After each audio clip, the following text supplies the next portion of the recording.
Welcome to a very special edition of One-on-One. I'm Steve Adubato. It is our honor and our pleasure to welcome Randi Zuckerberg, who is the founder and chief executive officer of Zuckerberg Media and the host of Complicated on Sirius XM Radio. Welcome, Randi. Thanks. Usually I'm the one doing the interviewing, so this is a fun change. On the Sirius show? Yes, I'm on Sirius XM on Wednesdays, business radio, and I like to bring on entrepreneurs doing interesting things in tech. But then the show's called Complicated, so we talk about the great uses of tech, and then we talk about kind of the complicated side of it. How much do you like being on this side of it, asking, listening, following up, learning? I love it. It's the best to interview someone. I feel I'm like a professional listener for a living. I get to spend time with the coolest people in the world for an hour every week and hear their stories. But you know what's so interesting about that? I've often wondered, as I was reading about you, because I think this is the coolest job, right? But being someone with your reputation, with your success in business, are people sometimes intimidated by the fact that you've been so successful? Oh my gosh, you're so nice to say that. I feel like I still have so much that I want to accomplish. Join the club. So hopefully we're all going to live another 100 years in order to accomplish everything. But, you know, I think I try to be just approachable, regular person. I feel like in my line of work, on one side, I talk about all of the amazing, groundbreaking things happening in technology, but then I go home and I'm just an amateur mom. Describe your family life. I have two little boys. Ages? 5 and almost 2. And I know that they are going to run circles around me in tech. No matter how much I know, no matter how many people bill me a tech expert or a social media expert, those boys are going to run circles around me. Well, and so I'm just like every other parent. Let's talk about that, because I want to talk a little bit about some of the most common mistakes that women entrepreneurs make, which you've talked about, and they're very powerful and relevant for people watching and follow Randi and learn more. But your background, getting into this, could you give us I hate to call it the Reader's Digest or the PBS version of your Facebook experience? Yeah, well, I started my career in marketing, in digital marketing at Ogilvy and Mather. It was a happy accident. Little company? Yeah, a little company. Happy accident that I randomly got staffed on interactive marketing, which was a brand new team at that time inside of Ogilvy. And so when my brother was starting his little company— I'm sorry, his first name would be? Mark. Actually, you might have heard of him as Randi Zuckerberg's brother. That's often how he's referred. Yes, wears the hoodie sometimes? Yeah, exactly. I'm sorry, go ahead. And when he was starting his little company, the Facebook, he decided he needed someone who knew about interactive marketing. And it was because of that happy accident that I got staffed on that team at Ogilvy that I turned out to be such a great fit early on at Facebook. I originally thought I was going to go out to California for 6 months, a year tops. I was New York City snob. Like, life didn't exist outside of New York. 10 years later, public company, 2 children, it was still out in California, and just recently made the move back to New York City. So Silicon Valley, New York City, do the comparison, do the math. Night and day. I mean, on one hand, Silicon Valley is this incredible place, so intellectual. I mean, you go into any restaurant, any cafe, and you just feel the American dream is alive there, the electricity. On the other hand, though, it's a one-industry town. So you go into every cafe, someone has a laptop open, pitching an investor. All tech? All tech. Every conversation is the same, and your friends, your colleagues, it all kind of blends. Whereas New York City, on the other hand, you have this vibrant city where you're constantly meeting and interacting with people from all over the world, every industry. I could go for weeks without having a conversation about tech with folks in New York. You have to kind of seek out that tech community. So there were some things that were wonderful about being in that idealistic, let's disrupt the world, Silicon Valley, and there were some things I really missed. So when you come back, your passions include entrepreneurship. Yes. And why disproportionately women in entrepreneurship? Because obviously technology as well, and being a family person, et cetera, but I'm sorry for interrupting, but explain that women in entrepreneurship, and do you think it's different for those of us who are men who see ourselves as entrepreneurs? I think the women in entrepreneurship was something I've come into over the years. You know, I spent a lot of time, Steve, being the only woman in the room in Silicon Valley. Is that right? It's just one of those sad truths of tech, because there are so few women graduating from computer science school programs. There's so few women getting hired into those companies, getting funded. It's a self-perpetuating cycle, and you find yourself in these really weird situations, like at giant tech conferences where the line for the men's room is circling around the building and the women's restroom is empty. And there were times that I would send off an email and I would show up at the meeting and people would be visibly disappointed because they thought Randi was a boy. Is that true? Mm-hmm. They thought Randi was a man that they were How'd you going to deal be with it? meeting with, and you could see visible disappointment in their faces. What about that your Randi was face? a woman. Well, I was like, sucker, I got the meeting. No, you didn't. Did you really?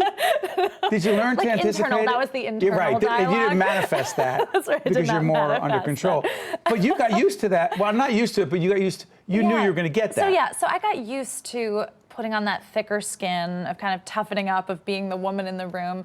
But it really made me feel like, okay, I have a responsibility to encourage that next generation of female entrepreneurs and to mentor, handhold them, invest in them, give them that leg up so that a generation from now, I'm not the only woman in the room. Right, so let's talk about that. On Oxygen, quit your day job is the gig you have there. Just finished the season? Just finished season one. Designed to do what, the show? Designed to inspire young women to think of themselves as entrepreneurs.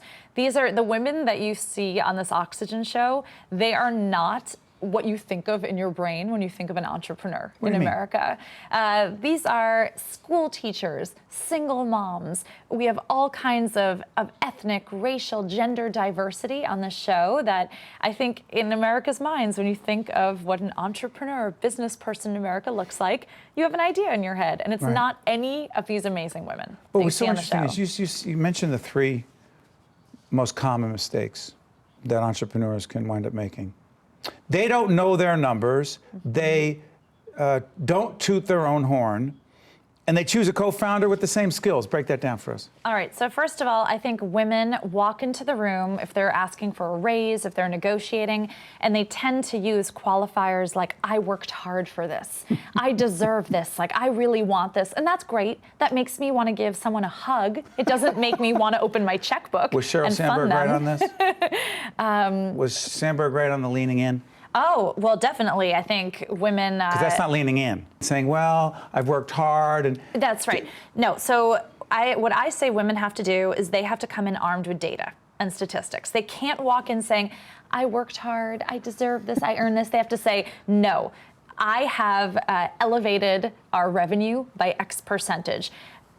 Comparable salaries to exactly what I am doing are X. Come in armed with data. Numbers. Exactly, because no one can argue with numbers. I can argue with you walking in saying, I worked really hard and I want this. And my opinion is maybe you could have worked harder. That's right. Can't argue the numbers. That's right. Can't argue. So come in with stats and data, and that's something I pushed all of the women on the Oxygen show to walk into the room with. What about tuning your own horn? What about that whole thing about, I coach people in my other life and do a lot of executive leadership coaching, and I found disproportionately that a fair number of women, when I say, why should you become a partner in this law firm or accounting firm, whatever it is, they don't want to talk about themselves.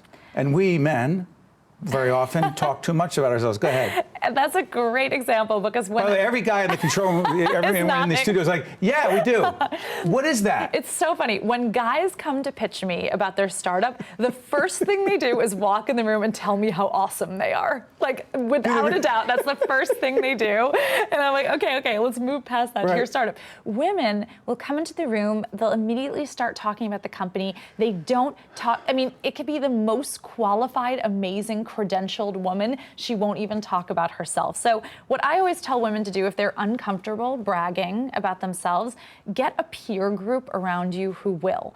For example, I'm part of this awesome group called Women in Tech in New York. Women in Tech in New York City. In New York City. And if there's a great article written about one of the women in the group, they'll email it to the group and say, I don't feel great posting this about myself. Will all of you post this about me? That's a great idea. So get a peer group that'll scream to the rooftops for you. Love it. And the last part on that, because I want to talk about your book before I let you out of here. The last part is getting someone else to co-found who has the same skills. What's up with that? So many women that I see, they pick a co-founder who's their best friend. And that's great. You know, I get it. You want to spend a lot of time with someone. You have to spend a lot of time with someone when you're starting a company. But what happens when you pick someone who has the same skill set as you is you step on each other's toes. Nothing gets done, and there's a big gap in your business. I find men are much better than this. They go into picking a co-founder in a very practical, tactical way. They say, what skills am I missing? Let me fill them with a co-founder. I'd love to see more women do that instead of getting into business with their best friend. Get into business with the kind of business partner they need. Great advice. Children's book? My children's book, Dot. I mentioned I'm a mom. Look at that. Yeah, Dot, yay. Dot is going to be a children's show in September. I'm so excited on Sprout. Oh, what a great 52 episodes, and I just love features a spunky girl who's just a tech badass. A tech badass. Yeah, I mean, what modeled after any particular tech you know, badass? I have two little boys. Dot's like the daughter that I never had. But what I love about Dot, she's unapologetically girly. She wears a pink frilly dress, but that girl, she flies drones, she builds robots, she prints stuff on 3D printers. She's like the role model. Biggest takeaway for you, I'm sorry for interrupting, biggest message for young girls to take away from the book is?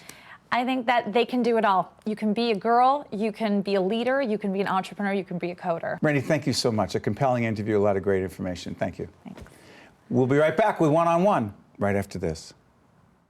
One-on-One with Steve Adubato has been a production of the Caucus Educational Corporation, celebrating over 25 years of broadcast excellence. Funding for this edition of One-on-One with Steve Adubato has been provided by Summit Medical Group, New Jersey City University, Valley National Bank, MagnaCare, the New Jersey State Nurses Association, and the Institute for Nurses, PSE&G. And by New Jersey Sharing Network. Promotional support provided by The Record, North Jersey's trusted source, and NorthJersey.com. And by NJ Biz, all business, all New Jersey. Transportation provided by Airbrook Limousine, serving the metropolitan New York, New Jersey area.